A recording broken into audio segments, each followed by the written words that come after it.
You're listening to the Mobcast Network.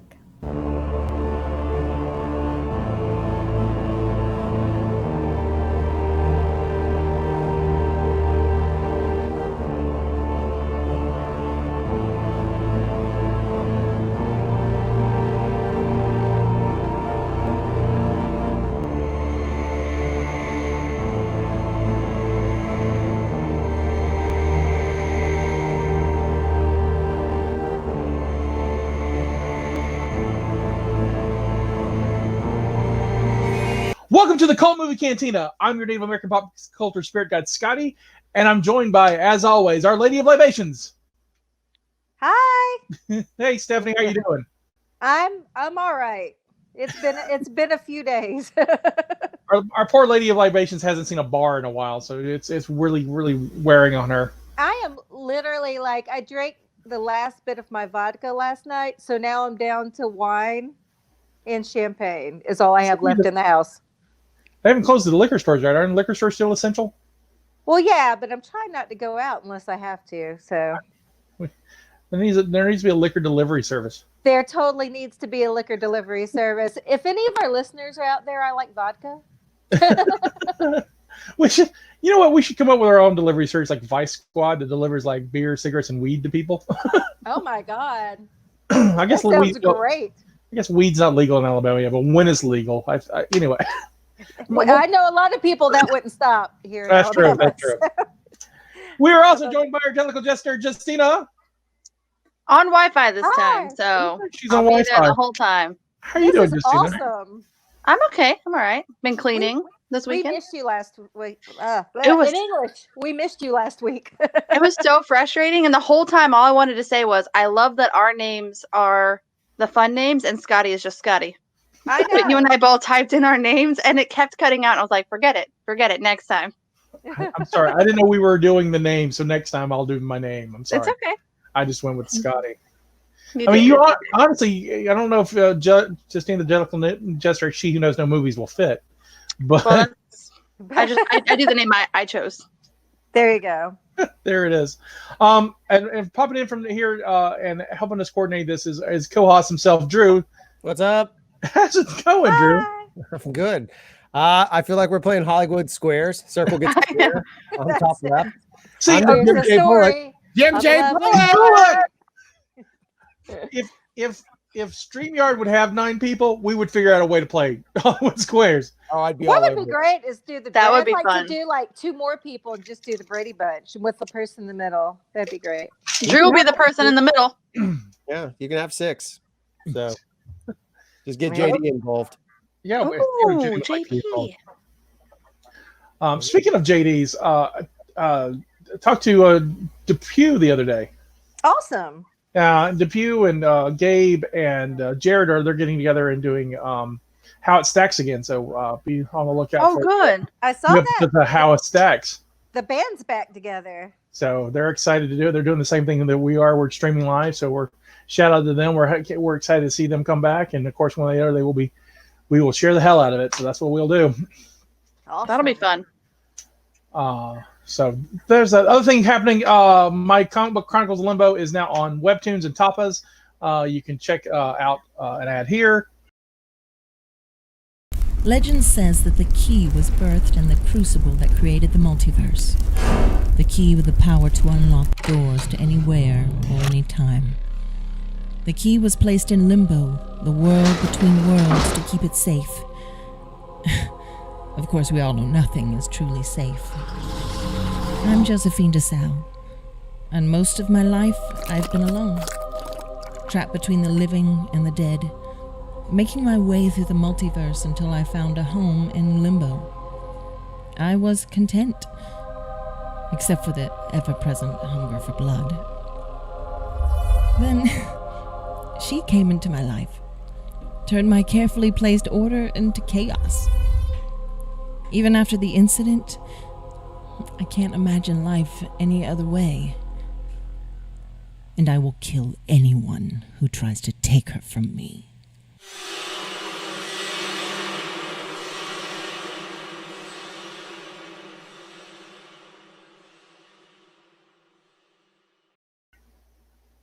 And you can find and you can find that on our show notes or just search at Webtoons or Tapas for Chronicles of Limbo. You can find it. Please subscribe and look out. New episodes are every Monday. Yeah. Oh, and speaking of going live, we had lots of live shows scheduled.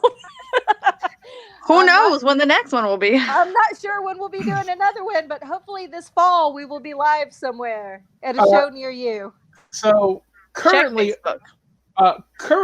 live possibilities is going to be still at Huntsville Pop Expo, which is was supposed to be next weekend and got pushed to July. So we're seeing how long this whole COVID thing lasts. If it goes quicker than we hope it does, well, we should be seeing everyone in July. So fingers crossed on that. That'll be good. And I'll have a robotic neck by then. It'll be great. So yeah, you will. Should be fun. It'll be fun. And Justine, you mentioned something about our Facebook page? Oh, yeah. Just keep up with us on Facebook because I'm sure we'll post on there the opportunities we do have to leave our bedrooms. That's true. Houses. I'm in my bedroom, so. And that's facebook.com/cultmoviecantina to find us. And we still be posting episodes and playing stuff like Caption This and Wrong Title Only. I've been doing watch parties pretty much every other night with some friends. Yeah. Feel free to come watch. I'm watching movies. I figured everyone else should watch movies with me, so that's what I'm doing. There's not a lot going on. I'm not going to lie. I got a little frustrated last night because I wanted to pop in and say some stuff, and it took me like several sentences to realize that every time I said something, I was logged in as the Cult Movie Cantina. So I couldn't fix it on the live stream. I couldn't switch it to myself on the live thing. It was weird on the phones. On the PC, you just switch the icon. Yeah, but on the phone, I was like, no. Facebook's making phones. Just do like a dash Lady of Libations or dash Stephanie. What I need to do is order the cord to my laptop that I lost so I can use my laptop for stuff. But I lost the power cord, and I just keep forgetting to order it. So you can do that. That'll work too. That would be great. Yeah, it'd be nice. So I picked a what I would call timely movie for our show this week, or some would dare say inappropriate. I don't know. I felt like it was very appropriate. I thought it was great. I mentioned to a couple of friends that we were doing this movie, and they were like, "Really? Do you really think now is the time to do the movie?" And I'm like, "Yes, now is the best time." So we picked the 1995 cult movie classic, Outbreak, and you can listen to / watch the trailer here.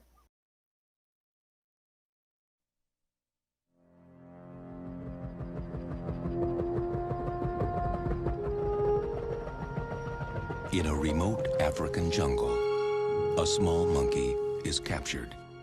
Bound for a pet store in America, the animal carries a deadly virus. Now,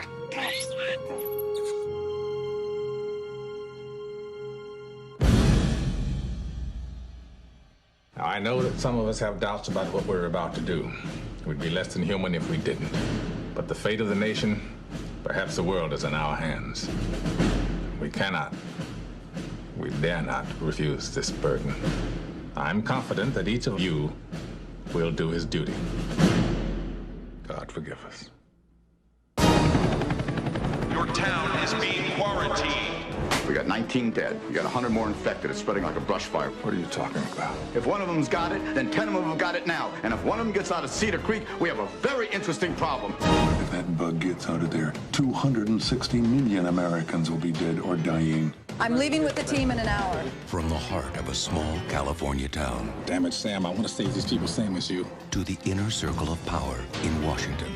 The most optimistic projection for the spread of the virus is this: 24 hours, 36 hours, 48 hours. The greatest medical crisis of all time. We can't stop it. Begins.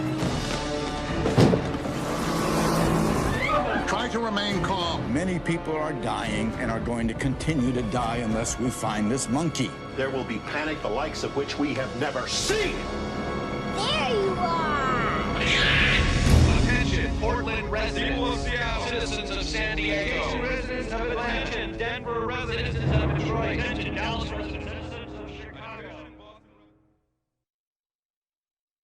All right, so Outbreak came out in 1995. It's directed by Wolfgang Petersen. This is our second Wolfgang Petersen movie. Can anyone guess the first one? Is it Enterprise? Is it the one with the weird ship and the weird disease that nobody knows about? No, that was directed by the bearded guy, William Riker. Directed And that was first not time. called Enterprise. That was called. I'm happy that she knows it's the ship's name. I think, yeah, but that's not. It the wasn't name of the called movie. Is that what that thing that you posted on Facebook, that with the timeline review that I had to do, where it said that our Jellicle Jester won't remember this even though she watched it? Right. So today we're that was recording that this, movie, right? Today we are recording this on April 5th, which is First Contact Day. So the day the Vulcans landed and met the humans and started all of, as we know, as Star Trek. And so that happens at the end of the movie First Contact, which we did First Contact. Our second or third episode on the podcast. But But to answer your question, no, I don't know what our first Wolfgang movie was. The Never-Ending Story. Really? Oh, really? He directed The Never-Ending Story. Wait a minute now. He did Which one he do first? Too? The Never-Ending Story. Yeah, The Never-Ending Story did about 10 years before this. Okay. So, speaking of Never-Ending Story, a friend of mine apparently was watching it last night. He has smaller children, and had tried to introduce his children to it. I say tried because he was upset afterwards and posted. He says, "I don't know what's wrong with my kids. They didn't even get upset when Artax died in the swamp." Oh. And I was like, "Oh, that's terrible." How old are his kids? I don't know. They're young. Okay. But I mean, in between the ages of 35 and 0. Yeah, they're like probably still elementary school age, but not, 5 to 10. Yes. That's usually their young age. After 10, you're like, almost a teenager? I don't know. They're sassy. And what's so sad is I can't tell the age of kids anymore at all. I can look at them and they're like, they're under 16. I'm like, I don't know. All of mine are so short that everybody seems younger. Of course, they'll be like the ones that we saw at Pensacon that were over 18 but looked like they were 12. They did, and I felt so bad. That's a thing. I did. This one girl's like, "Well, this one's PG-13. Would your parents mind?" I'm 18. I'm like, "Oh, I'm so sorry." And like with dead eyes to her. I was like, "Oh shit." She must get that all the time. I mean, she looked young. She looked 10 or 12. I am not even lying. She's 40. Don't let it bother you. She's gonna appreciate it when she's 40 because she's gonna be like, "Oh my god." You're like, you don't understand now, but one day that is the best compliment you've ever gotten. Okay. Right. All right.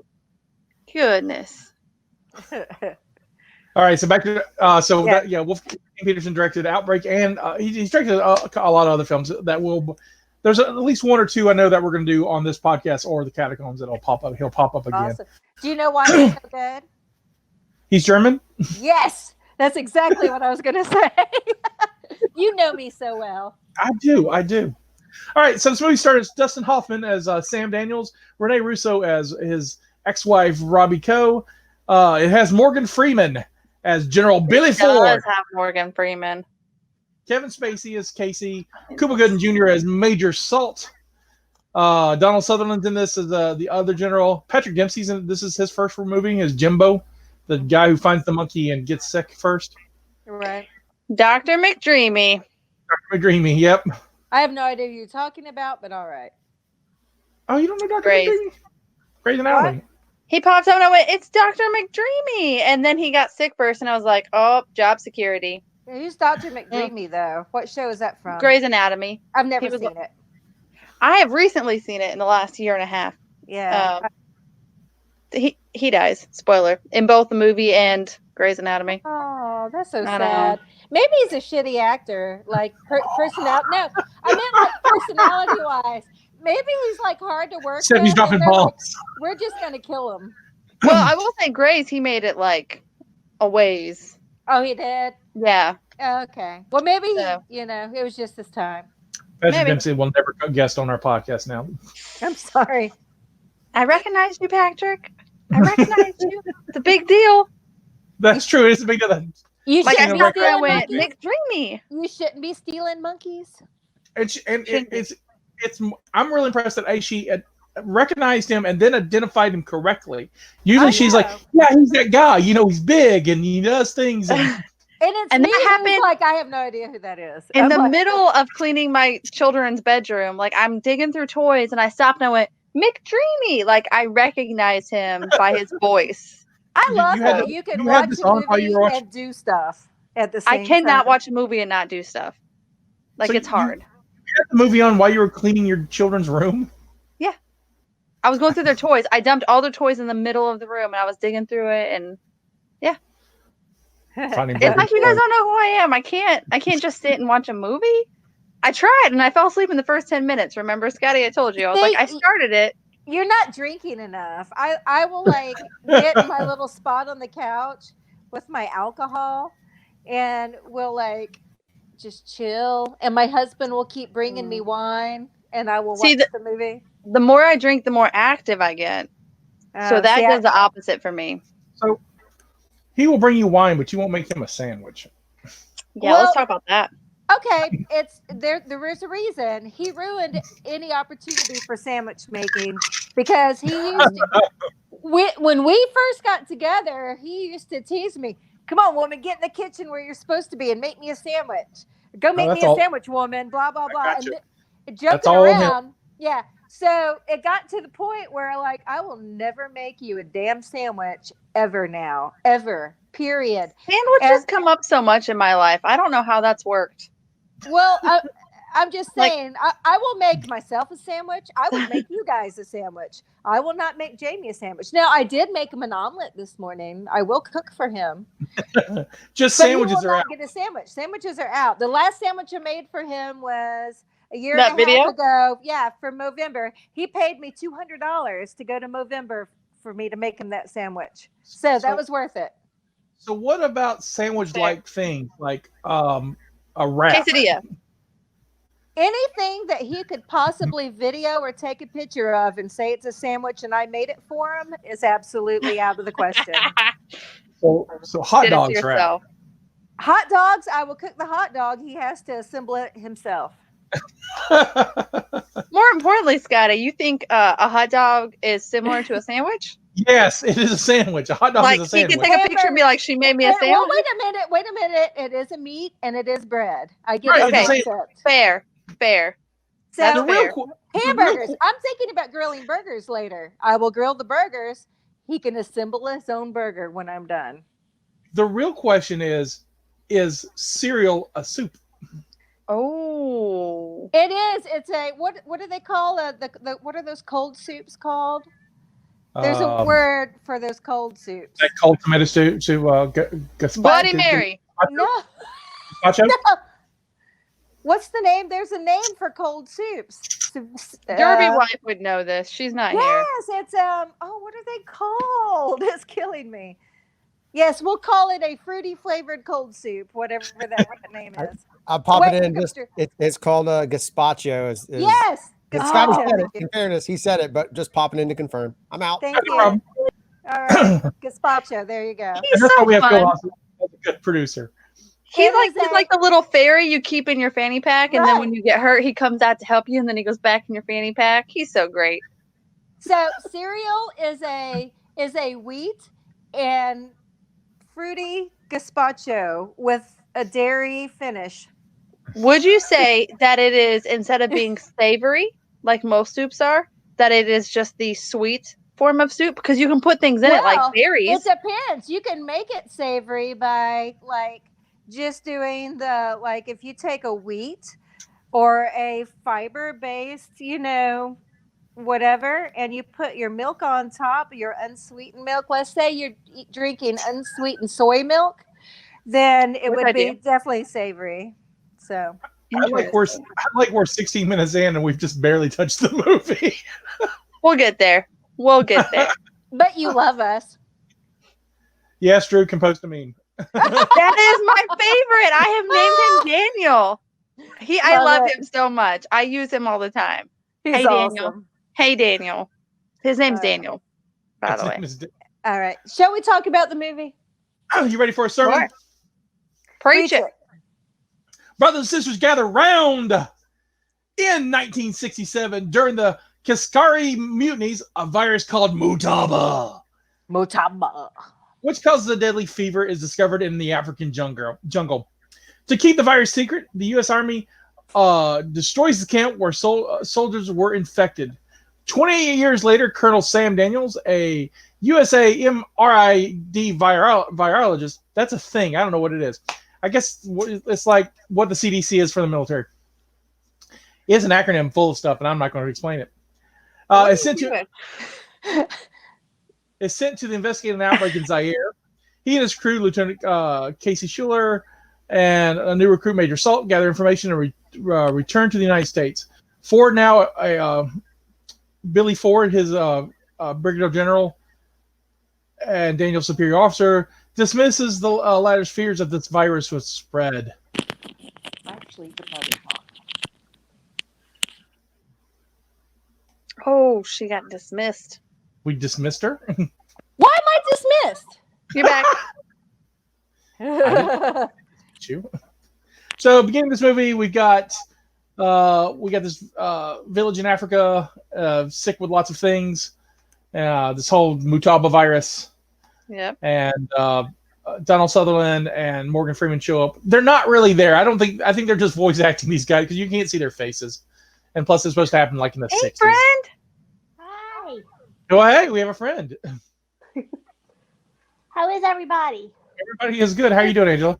Doing pretty good. No fever yet, so we're great. Good. Oh, good. Good. None of us should have fevers, do we? All? Hopefully, we're all fever-free. Anyway, go ahead. Angela, have you seen Outbreak? She can't hear you because we're on the earphones. Have you seen the movie Outbreak? Yes. That's what we're talking about. Love the movie. I actually had to watch it for homework. Thank you, Drew. Oh, very friend. He's the best. So they talk to the scientist there who's like, it's fine, it's not airborne, and we need all this help. And the army guys are like, oh yeah, totally, we'll get you help. We're gonna get you all the supplies you need. Everything's gonna work out. And then they leave and they firebomb the place with It's crazy. It's called a fuel bomb. It's apparently the second most lethal thing that we have in our arsenal. That's awesome. It's like you have a fuel bomb and then you have nuclear. It's a really dramatic scene. So yeah, it is. But that's one way to get rid of a virus. I hope the government's not listening now. Don't do it, government. Much now. Like you would have to get rid of pretty much everything. You bet there's somebody's thinking about that. Well, not here. Go away. So we cut to now where we have Dustin Hoffman has to go to Zaire, but first he's got to give his dogs to his ex-wife because they're splitting up, and I guess he kept the dogs. I wouldn't. Is that how that went? So when we get done with this podcast, when we get done with this sermon, let's back up. I have thoughts about the dogs. Okay. Well, we're talking about the dogs now. You can have thoughts now. No, it's the end of the film thoughts. Oh, okay. So we can address it About later. the dogs? Yes. I don't remember dogs in the movie. Exactly. Well, that's the thing is they come up a specific number of times. We'll talk about it at the end. Anyways, dogs. So Dustin Hoffman has dogs, and he has to get rid of them because he has to go to Zaire, so he gives them to his ex-wife Renee Russo. She's leaving. The dog, yeah. Yeah, she has they're Saint Bernards, right? Oh, I don't know what kind of dogs they are. I'm a cat person. I just remember him keep giving her crap about the dog. He did. He was not a great ex-husband. So he goes off to Zaire, where we meet Kevin Spacey's character Casey, and then Salt, who is Cooper Gooding Jr.'s character, he's the gung ho. I'm the new major. I'm all excited to go to the field. He's never been on the field before, and of course he freaks out when he sees his first group of bodies. And he reassured them he was okay. He's like, I'm fine, guys. I've got this. I've read all about it. I'm prepared. And clearly he was not. He threw up in his suit. That would be terrible. And he tried to take his helmet off, and he does, and he kind of missed. And I'm glad there's people out there doing that. I can't do that job. I'm not good at that. Yeah. Oh, and so he comes back after seeing this bug, and he talks to his boss Morgan Freeman. Is like, "Hey, Billy, this thing will kill everybody. We need to issue an alert. This thing's." And Billy's like, "No, we're not going to issue an alert. We got this. It kills so fast, it's not going to hurt anybody. So no one's going to catch it." So let's meet Betsy, a white-headed capuchin monkey that is a host of the virus and is smuggled into the country.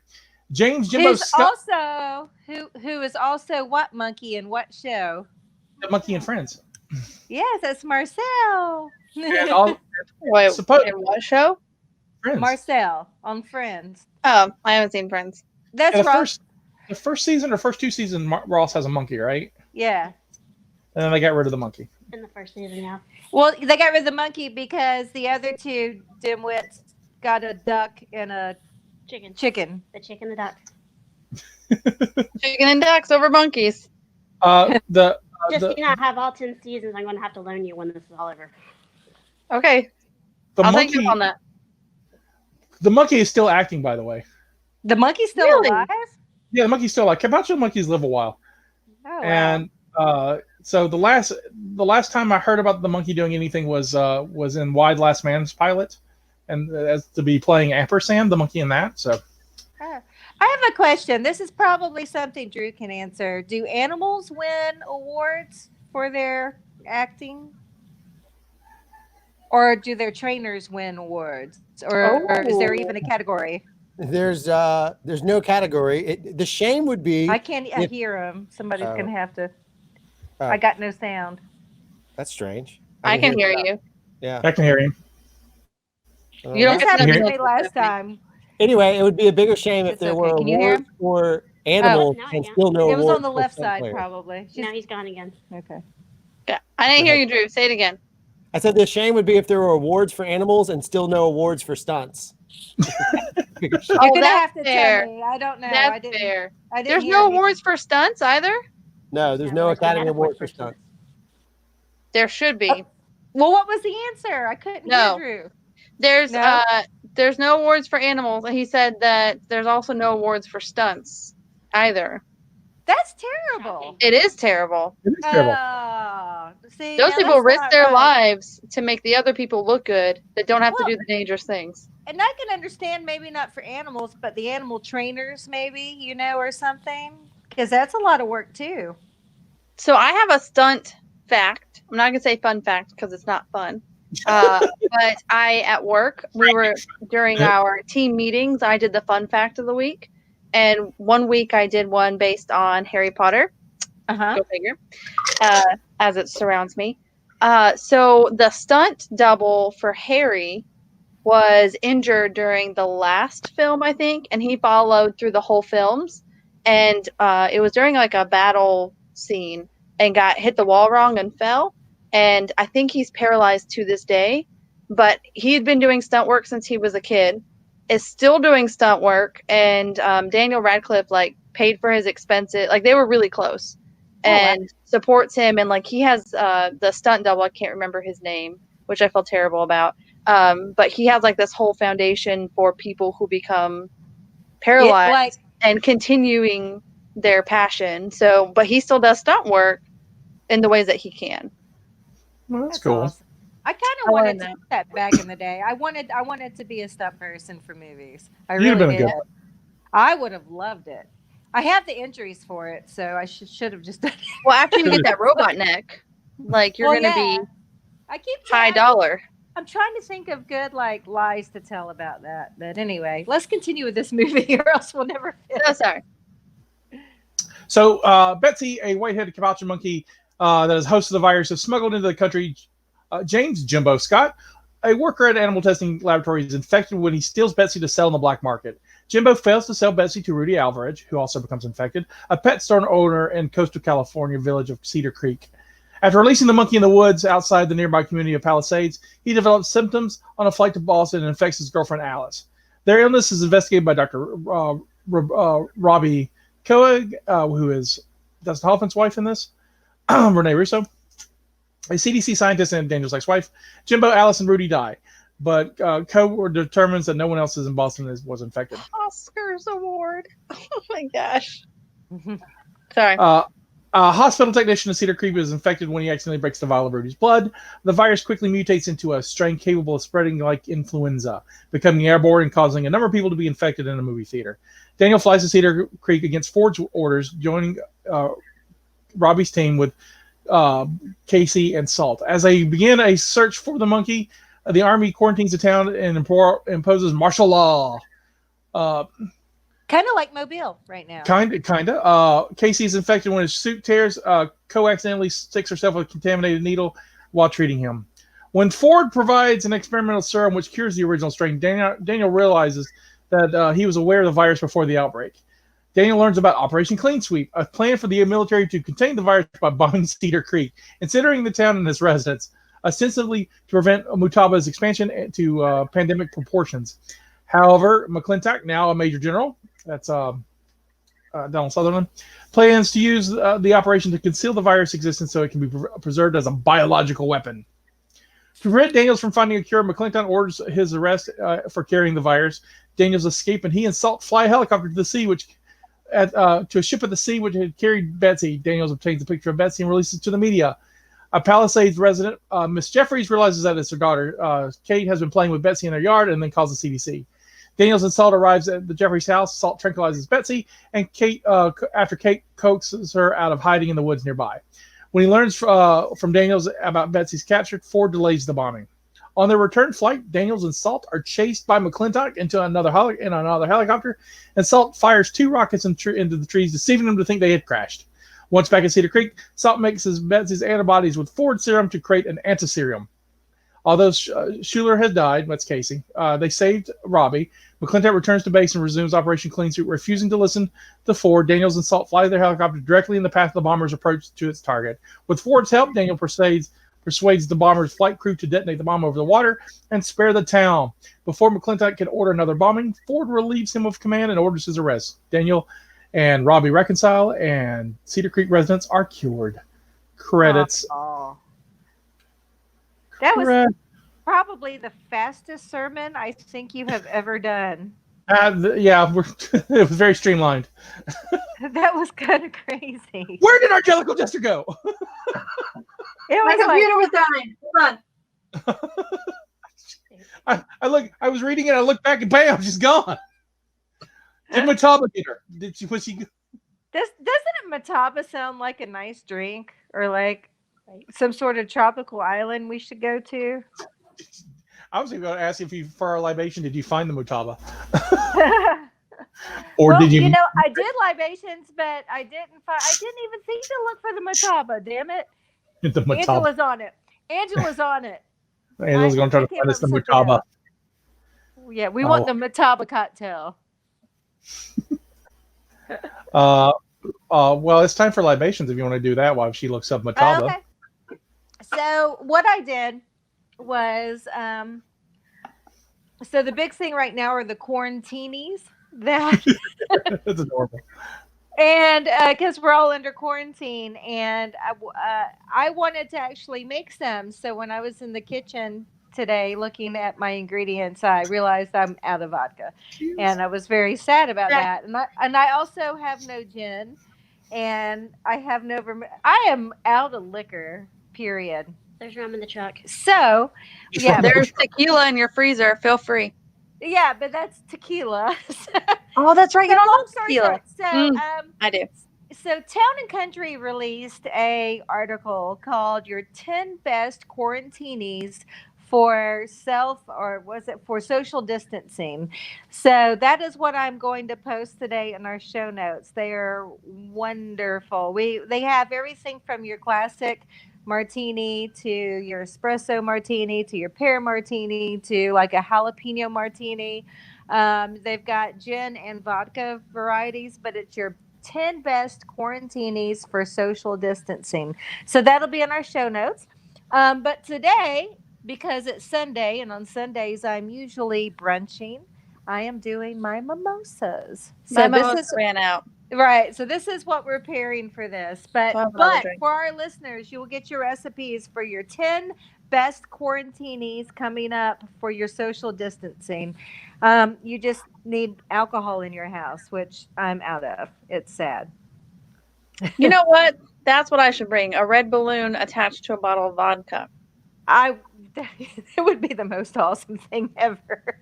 So, just curious, what is your favorite bottle of vodka? Either Stoli or Tito's. Oh, I have a Tito story. All right. You ready? You ready for this? I'm Okay. ready, because it's still libation time. So yes, I'm ready Yes. for your Tito story. It has nothing to do with alcohol, but everything to do with turtles. Okay. So, do you have a turtle named Tito? That's a tricky question. Okay, let's back up. So I cleaned the girls' room, right? And Right. then I took pieces of it to a storage unit to clean it out. And when I was coming home from the storage unit, there was this tiny little baby turtle crossing the street in my neighborhood. And I stopped immediately and went and got him.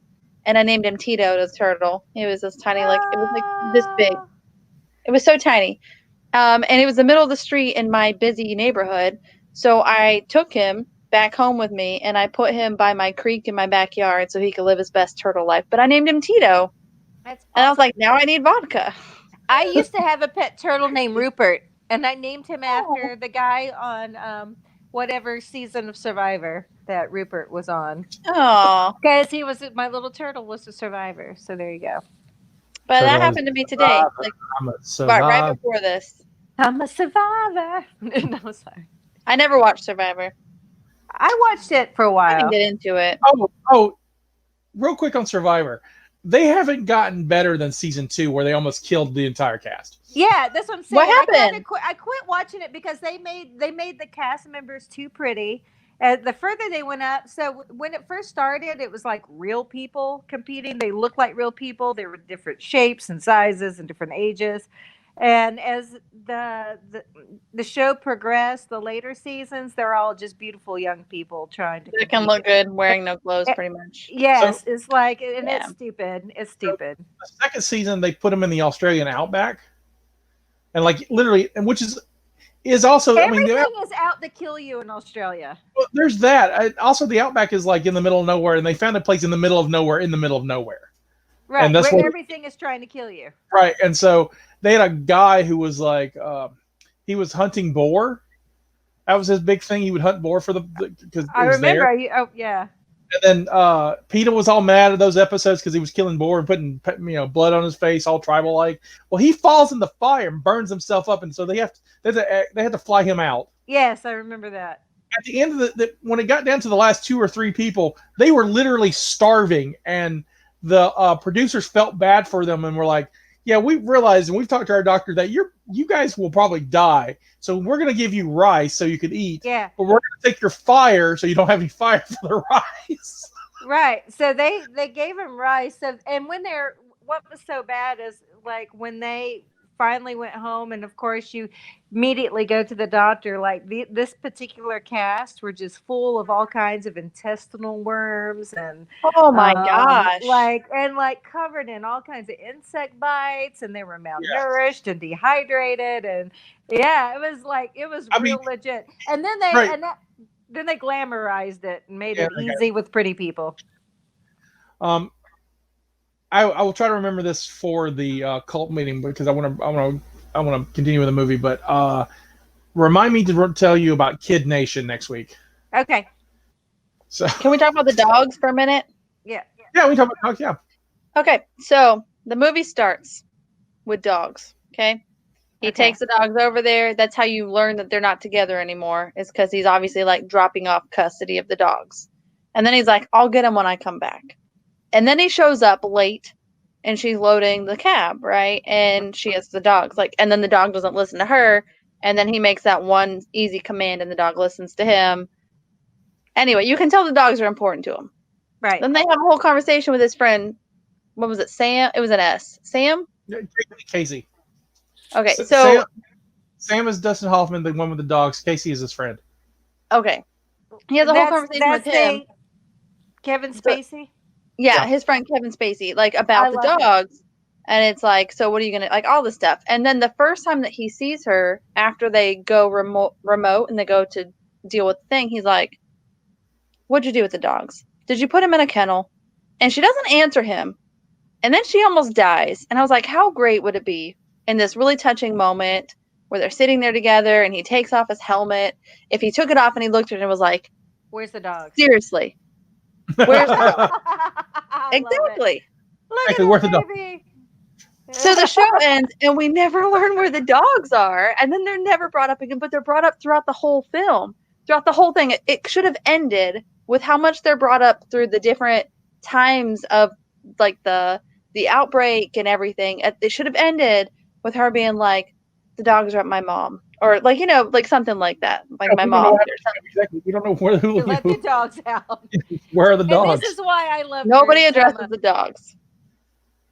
How about some apocrypha? Does that do the dogs? Give us some apocrypha. Apocryphize us. So here's something. I mean, it is Palm Sunday. I feel like we need some apocrypha. Look at this. So Dustin Hoffman did some uncredited screenwriting on this. What nationally recognized poet laureate also did screen work on this? You'll never guess this. I'm gonna ask what the word means because knowledge is power. What is poet laureate? It's a poet of high standing. Okay. It's poet laureate. It's actually a government position. We have one. I don't know who our current poet laureate is. But really? Okay, so you're asking us who worked on this movie and the script? Yeah. But also didn't get credit for it. They didn't use. I'll say, it's her. They didn't use her ideas, but she's a very, very famous writer and poet. Oh, that is the oh God, what's her name? She's I've got Mary Lou Redden popping up in my head, and I know she's a figure skater, but it's like she's a gymnast. Gymnast, whatever. Thank you. Who's the Dorothy Hamill? No, who's the older lady that is of color and writes these beautiful poetry? She died a couple years ago. Huh? She died a couple of years ago. Yeah. Oh, Maya Angelou? Thank you. Maya Angelou wrote on this script. That's awesome. Really? I do exactly. In my head, I'm like, I know who did it, but Maya Angelou wrote on the script. They didn't use her or Dustin Hoffman's ideas, but she got paid and did some uncredited screen work. But yeah, that's crazy. I want to know what. That is awesome. How many did she help with other films? I looked at her IMDb and I didn't see a lot of film work that she did writing on. She did a lot of guest stars on stuff, but why would she have worked on this script? Who knows? I wish she was still alive. That was a question I would like. How did this happen? There's a story in this. She probably has like a good friend involved or something. Maybe she likes monkeys. Who knows? Or she's really into viruses. She knew COVID-19 was coming. She knew. Maybe so. Just for the record, Joy Harjo is our current United States poet laureate. Okay. What do they do like in that position? What specifically do they do as their job? They write poetry. I know poetry, but that's what they do. Do we have like a national writer for novels, or just a poet? Just poet. It's the poet laureate is a consultant in poetry to the Library of Congress, and they serve as the official poet of the United States. So they write poems about the country during the and they're picked by the president, and so it changes every 4 years or so. I did not know that. How would you get? How would you like that job? You're my designated poet. Write about the things I do, but make it sound good and make it rhyme. Yeah. Well, I mean, if I were president, I think I would hire somebody like Stephen King to be my. I'm serious. I'm not even lying about that. Just because you can. Or Anne Rice, or Stephen King. It's going to be some creepy stuff that they're going to be like spouting out. It's going to be great. With COVID going on, it'd be kind of appropriate. I know, right? So this movie was originally slated for Ridley Scott to direct. Really? Right, and it was going to be called Red Zone. That would have been a completely different movie had he directed it. What has he directed, Ridley Scott? Alien, Hannibal, Black Hawk Down, Gladiator. He won the Oscar for. Interesting. Like that would have been a different movie. Action and horror and sci-fi movies, Yeah. like that kind of Blade stuff. Runner's his. Don't think what he's done lately, but anyway. So it's going to be called. Pulling up my note again because I lost it. So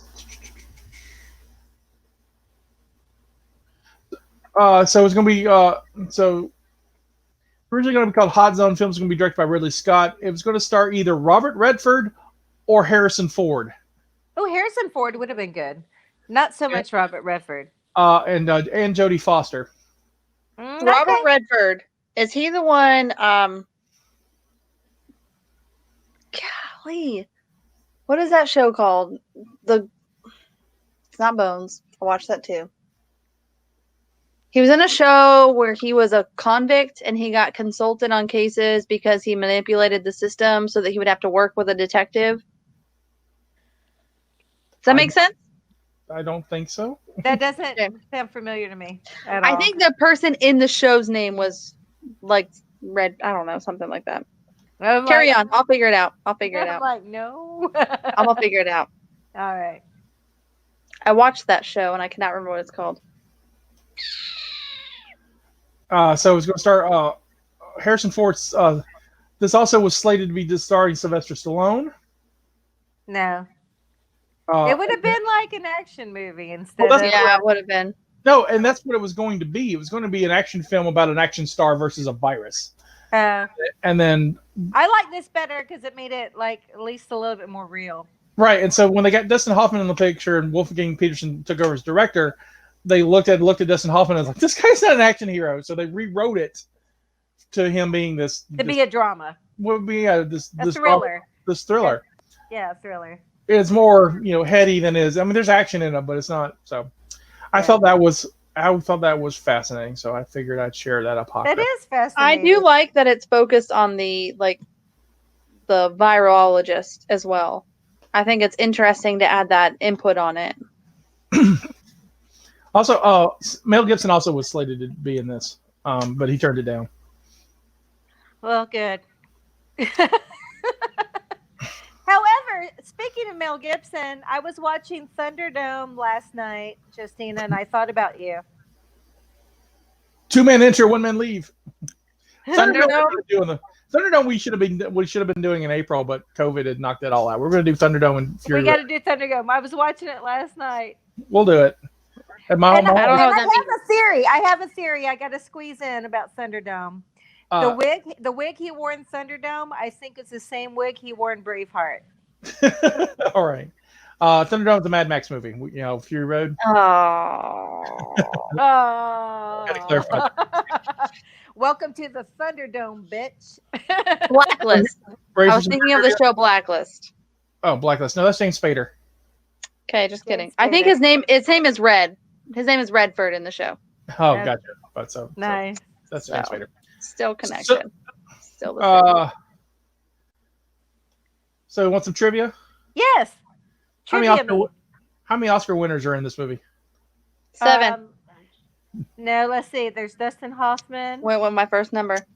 Did Kevin Spacey win this Oscar? I think he did for American Beauty, didn't he? Right? Morgan Freeman. Renee Russo, that's at least 4. Renee Russo 4. That's the woman. Hold on, and I'm wondering if I'm pretty sure Kevin Spacey also got one for K-Pax too, didn't he? I don't know. I'm gonna say No way okay. We know it's not 4. The monkey. The monkey doesn't 4. get awards. I'm gonna say 4. All right, so you are correct. There are 4. There are 4 Oscar winners. There are 4 Oscar winners. For an Oscar. So you know. Say that again. Renee Russo has never been nominated for an Oscar. What else is she in? Was it? Okay. Then it had to have been a Donald Sutherland then. Donald Sutherland has been nominated, never won.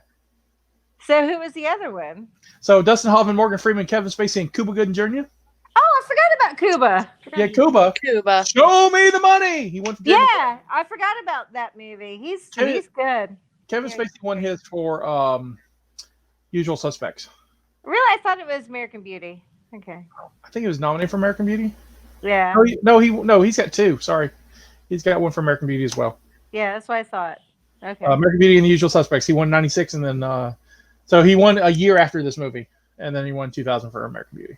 All right, Cuba. I do love some Cuba. He was such a baby in this movie. Like he was so young and fresh and green. So was Dempsey. Dempsey looked like a whole different person. Dustin Hoffman also has 2 Oscars. Yeah, I knew that. What else is he in that's notable that Rain I Man. might know? Are you kidding me? Huh? Rain Man. Oh, I haven't seen Rain Man. Let me look. Tootsie. I haven't seen Tootsie. The Graduate.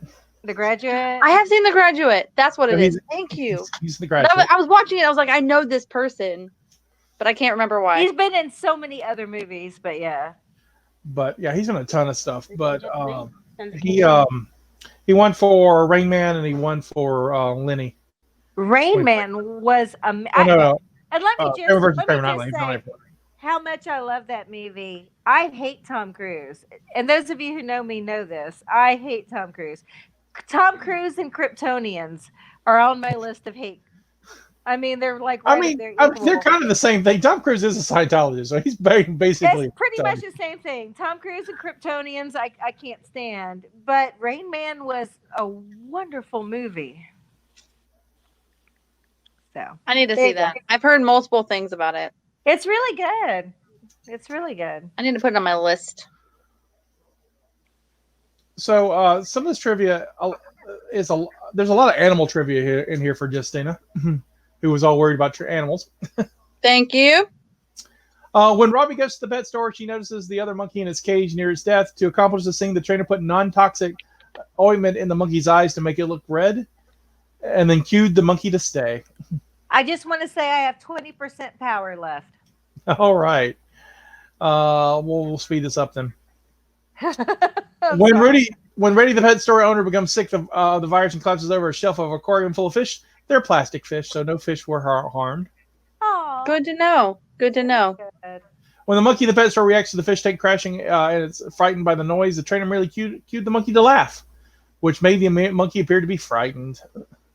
Aww. Laugh at his pain, dear. Laugh at his pain. You know, my mother loves monkeys, by the way. She will watch hours and hours and hours of documentaries on monkeys. The breeds of dogs are St. Bernards. They're St. Bernards. So you mean Cujo? Yeah, Cujos. They were sweet dogs. So here's some dog trivia. When the dogs are in the taxi, they are barking to get out to Sam. One of them hangs his head out the window of the taxi. For this scene, 2 trainers had positioned the dogs in the backseat of the car. One trainer sat in the backseat of with the dogs, while the other one called the dog from behind to look back at Sam. Between takes, while they were in the car, the air conditioner was kept on for their comfort. Oh, good to know as well.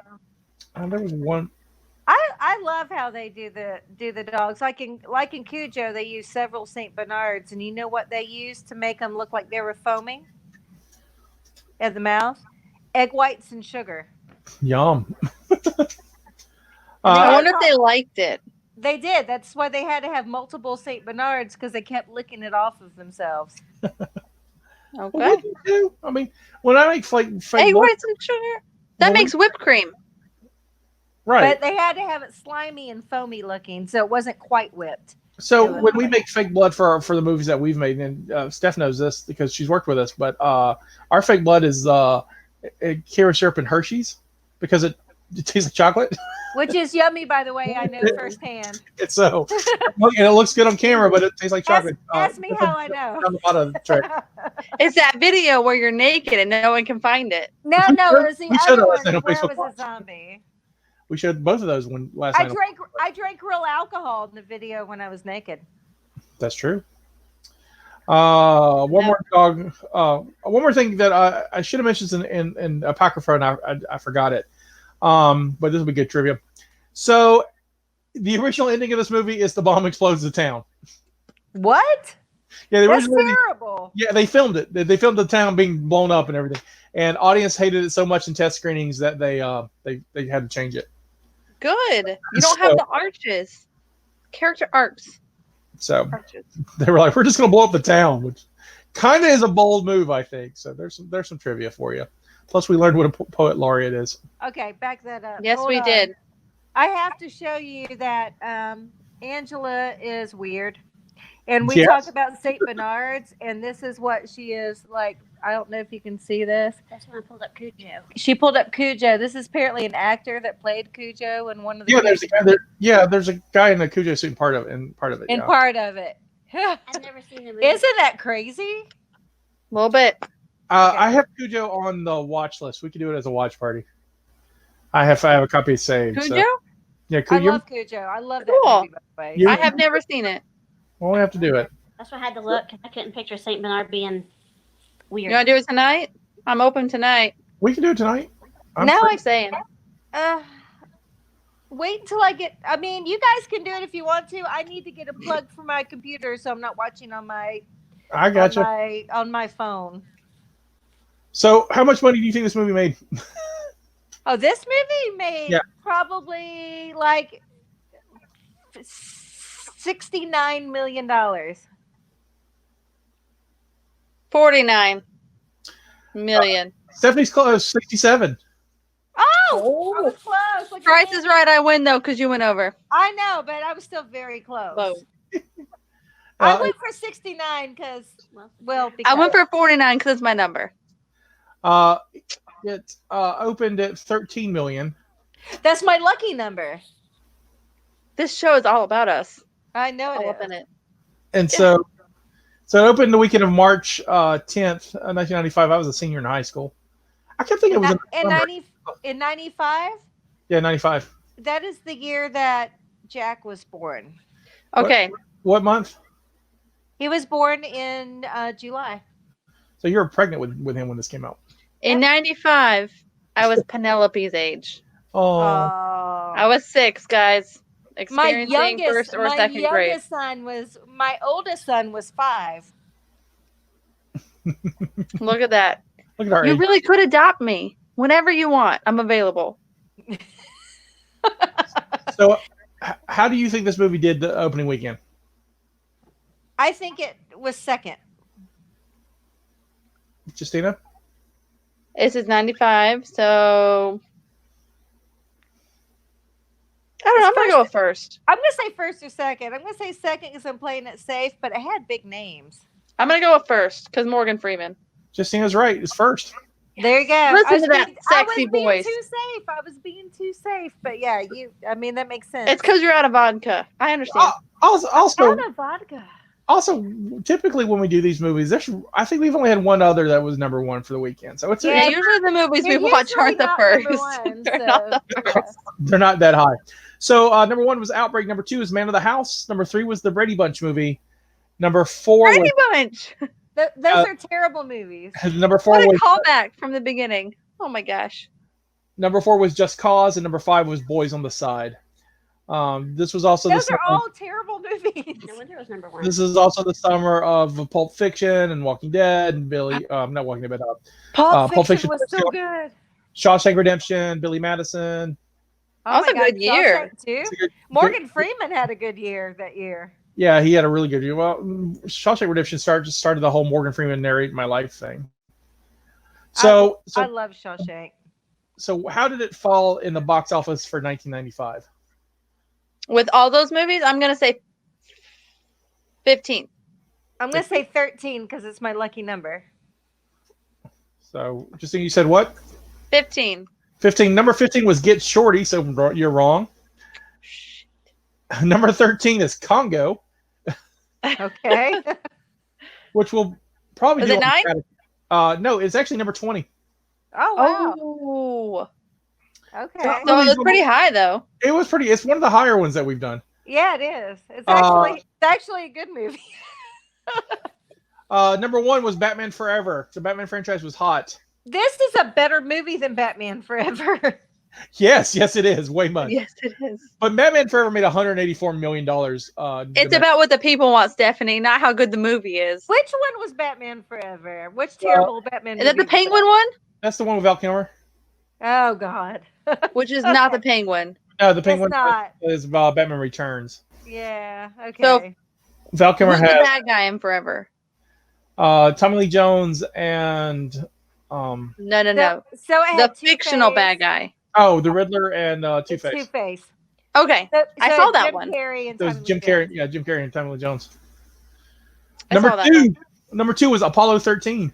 That was a good movie. That's a good movie. It's a good movie. Can't argue. Tom Hanks. Yeah, You that really was, can't go wrong with Tom It was Hanks. a good movie. that was a good Can't go- movie. Number 3, Toy Story. Okay. That's Well, here's let me tell you what's amazing about Toy Story. Toy Story made $146 million in 1995. It was released in November 22nd.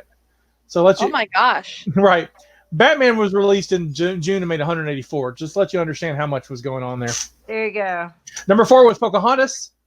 Oh, Pocahontas. I like Pocahontas. You mean Poca Hot Mess? I like Pocahontas. It is. Poca Hot Mess. She's so pretty. She's also supposed to be 13. What? Yeah. Welcome to history. Okay, we're talking about a story about a very young girl who marries this man, probably by force, to like bring their like the white men and the Indians together, and then he takes this young girl all the way to England and basically parades her around like a circus freak. That's Okay, what first of really all, happened. I like Pocahontas because she's very pretty. She's very sweet. Her grandmother is a tree. That's amazing. And was it Miko? It's so cute. You believe the Disney version. I only like the things about her. Like I don't like Those are anything else. None of that is true. It doesn't matter. They're so It's fun. really a sad story. She dances and dives. This poor Oh young my girl goodness. gets exploited. She's taken to England and gets exploited. I think we need. Anyway. Okay, now I feel like I need to watch it again. I have not seen it since I was a kid, and now I feel like it's She going doesn't to get be exploited in the terrible. Disney version. They're not going to show Yeah. you any of that in the Disney movie. I mean, Yeah. the Disney movie doesn't end with her dying of smallpox. I mean, just but that's what I happened. mean, there you go. She died of smallpox? Yeah, in The England. whole tribe probably does. No, they brought her back to England. She died in England. Okay. But yeah, Pocahontas. Poca Hot Mess. And the last number 5 was Ace Ventura and When Nature Calls. There you Those go. movies are so stupid. So we got like I mentioned some of the other movies we had this year. We had Die Hard with a Vengeance. We had Waterworld, 7. Oh, because Waterworld was such a great movie. Not. Waterworld's a hot mess, but I stand by the director's cut. Let's see what do we had. Dumb and Dumber, Mortal Kombat. Oh, I love Mortal Kombat. I'm not going to lie. I watched that the other day too. Mortal Kombat. Mortal Kombat. Dun, dun, Casino. dun, dun, dun. Like I mentioned, Forrest Gump. The Jungle Book with Jason Scott Lee. Yeah. Desperado. Oh, I love Desperado. That's a great movie too. It's a good movie. So that's what come out. Yay. Yay. So what are your thoughts about Outbreak? Outbreak. I love the movie, and I love. This is one of the few movies that my husband actually enjoyed, and all through the movie, he gave me all of his medical facts, which was kind of That's annoying. cute. It was annoying. I'm not gonna lie. All I'm sure throughout it the whole was. thing. I didn't have to hear it. So Because it's cute. He's like, well, you know, blah blah blah blah blah blah blah blah, and I'm like, just and so, but it So we was could add great him on the show. because well, he's building me a wall. Okay. Continue. Yeah, he's building me a wall. You know, because we have to be social distancing Between no, you two? He's Like that you actually- can just carry around? No, he's actually replacing our fence. So there's that. But he did want to be on it, but then he decided to replace our fence. So he's doing that. But the movie, I love the movie. The movie was great. It's a fantastic acting. The writing is good. This is, to me, is an overall just a really, really good sound movie that could actually be real. So it is very. I mean, it is very real. I mean, I don't know if the government would blow towns up. I hope not. But it's very real as far as the way viruses can spread. So there you go. I Good did movie. like at the beginning, it was when he showed up and he was like, we have to shut down everything. Everybody needs to stay indoors and all this stuff. I was like, well, that's relevant. And the guy was like, no, it's so quick. Nobody knows about it. We're not going to even bring it up. And he's like, no, shut down everything. And I was like, hey, now I you know will say what? this is a nastier virus than what we're dealing with in real Right. life. I don't So- want my insides to liquefy. So Mutaba is basically a fictionalized version of Ebola, like how bad Ebola. In fact, when they start showing the disease, when they have pictures of the disease, they're basically it's showing Ebola. they're showing you Ebola slides, and so Which is not nice. yeah, no, and Ebola is incredibly deadly, but it's not nearly as contagious. I mean, you have to really be in contact with Ebola. You know, Mutaba, they made it sure like it was airborne, and you know, and like literal airborne, not like COVID airborne, where you know COVID comes out, you know. You can sneeze or cough or whatever, it lingers in the air and then goes to surface. Well, this stuff like actually, flies. COVID is not airborne. It's only spread through droplets, which can be in the air for a little bit. Which is fake airborne, which is not, you know. So it's not you know, it doesn't have the spiny things to make it airborne like flu. So guys, real quick, because I've been doing some research. So 100%, I thought Pocahontas was like just a fictional. Wait. So you got to come back and wave. Yeah, I saw a Everybody person. Wait, this is Benny. He's working on my fence. He's awesome. Hello, guys. We're podcasting. Hello. Oh, that's awesome. Say hi. Hi. So I thought Pocahontas was just something that Disney put into a movie, okay? Guys, this is intense. Like, she got married at 17 and had a son at 18 and then died at 20 or 21. Yeah. And then it's like, nobody knows exactly why she died or where she Because the married. white man gave her a disease. What? Yeah. Yes, she died. This is upsetting. I thought Pocahontas was just all fictional. I didn't know it was a real person. Honey, that whole story is real. It's in the I didn't know real that. I thought it was just like a fairy tale. Okay, no, that story is real, but completely whitewashed. I mean, yeah, I see that now. Pun intended, Scotty. Like, I'm upset. I need to go Scotty. tell the world. Okay, I got 10% of battery. I'm just letting you know in case my battery dies. Okay, she said that at like 40 minutes, so we have another 20 minutes No, before it I dies. said I had 20% a few minutes ago. This is 10%. Let's table the Pocahontas talk until the cult meeting. We'll give Justina homework. Her job is to study about Research Pocahontas, and then get back to us with a report on Pocahontas. I'm gonna write an essay. Real Right. Pocahontas, like real Pocahontas. Index cards. Yeah. Y'all wait. You Sorry, can get master's degree. You have to go to the side. Learn about Pocahontas right now. Ethics, don't care. before we have to lose Stephanie. Justine, what do you think of the movie? This is for your first time seeing it. It is my first time seeing it, and I think that first of all, it was interesting the whole time. So I think it held up really well with it being from '95, because again, the whole movie, like I didn't hit a point where it felt like it wasn't watchable. Like I enjoyed the film. I enjoyed seeing people that I know now from like roles that they took on. You could tell at the beginning of their career. That was interesting as well. And I think is really relevant to what we're going through, where it's like a simple, it can spread. And I know that it's romanticized, I guess you can say, like it's more than it should be for what we're going through. But it has the same kind of premise where it's like this stuff can spread this easily if you're not careful.